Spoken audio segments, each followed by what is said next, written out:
Shubha Vijaya to everybody. You know, every year when Durga Pujo ends, it leaves behind this void in every Bengali's heart, and I was no different. And every year I remember my ma used to make me this amazing dish we used to call Ghugni in Bangla. That used to make my day. So today, in a similar situation, I could think of no better recipe than Ghugni to share with you guys. Now this recipe is that of my mom's, and I'm 100% sure that I'll not be able to do it as good as she used to do it, but I'm going to try my best because this video I'm dedicating it to my mom. So now for making Ghugni, we have to make a few basic preparations beforehand. So let's take a look at them. Now, one of the basic requirements of making Ghugni are these yellow peas, also called suke matar. You have to soak them overnight and then pressure cook them. Just one point of caution, do not use any salt while pressure cooking it. Just pressure cook them as they are, just in some water. Second thing is we'll be needing some potatoes. Now I have chopped them up in this size and fried them just with some salt in it, and I have not taken the peels off. I like it that way. If you want, you can take them off. It's really up to your discretion. And also we'll need some tamarind paste. So what you do is soak some tamarind in a bit of water for maybe half an hour. Now this has been soaking for half an hour. So this is it with the preparations. Now let's get started. Now Ghugni is a liquid based dish. So for that we'll be heating up some water. Here I have 3 cups of water, and I want to heat it and prepare it for the time when we'll need it finally. So putting the lid on it and simmering the gas. There you go. Now let's start off with the recipe. Turn on the heat, and to this I'm going to add some 5 to 6 teaspoons of oil,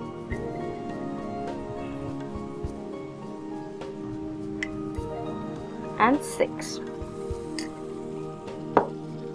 Once this oil heatens up a bit, I'm going to add some jeera and a tezpatta, bay leaf. Now I'm going to add some jeera. This is 2 teaspoons, and tear up a bay leaf and add to it.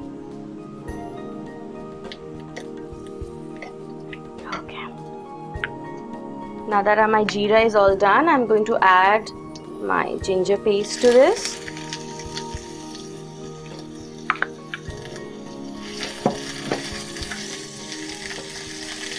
Okay. And the onion paste.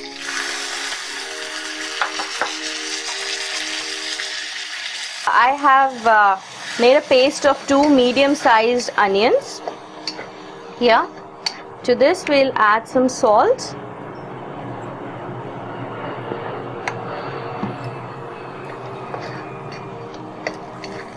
Now whenever you add salt while frying the onions, it cooks faster. So you might want to add salt whenever you are cooking onions.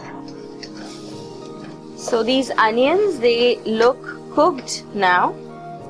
At this point of time, I'll be adding 1 teaspoon of sugar to this. Well, it's Bengali cooking, you cannot avoid sugar. Now that I've added sugar to this, what I'm going to do is I'll be adding some green chillies. Now these are chopped green chillies, maybe 2 teaspoons of quantity. This looks good. Now I'm going to add my tomato puree. Now this is 1 medium-sized tomato. I have just pureed it in my food processor. That's it. So I'm going to add it. Give it a nice mix. My water had started to boil, so I turned down the heat of my water saucepan, and even this seems to be cooked nicely. Now comes the turn when we are going to add the dry spices. The first of the dry spices is, of course, turmeric. Then comes the jeera powder, dhaniya powder. There. It's 1 teaspoon of jeera powder and 1 teaspoon of dhaniya powder. I'm going to give it a good mix.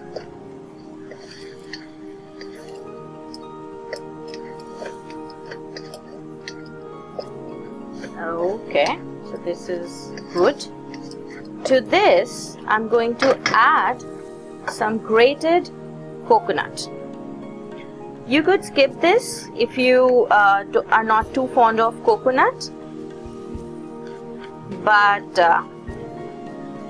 it really tastes good when you add coconut to Ghugni.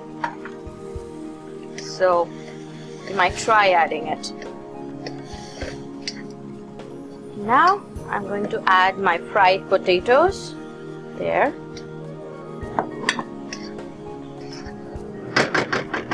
And finally, I'll be adding the matar or the yellow peas. Now to this, I'm going to add some salt and we'll mix it nicely. Okay, so now that this is mixed very good and nice, what I'm going to do is I'm going to add my tamarind pulp to this. So I'm going to first squeeze out the pulp. Wow, just add that. And we've added the tamarind pulp. We'll give it a good mix again. There. And now I'm going to add the hot water that we made. And now I'm going to just leave it like this to let it boil. Now while we are waiting for our Ghugni to start up boiling, you need to make a masala which will basically sprinkle over our Ghugni once it's boiled. It's called bhaja masala in Bangla, which basically is you take equal amounts of jeera and coriander seeds and you dry roast them over a tawa along with maybe half a red chilli, a dried red chilli. And once you dry roast them properly, you make a powder of it and it looks something like this.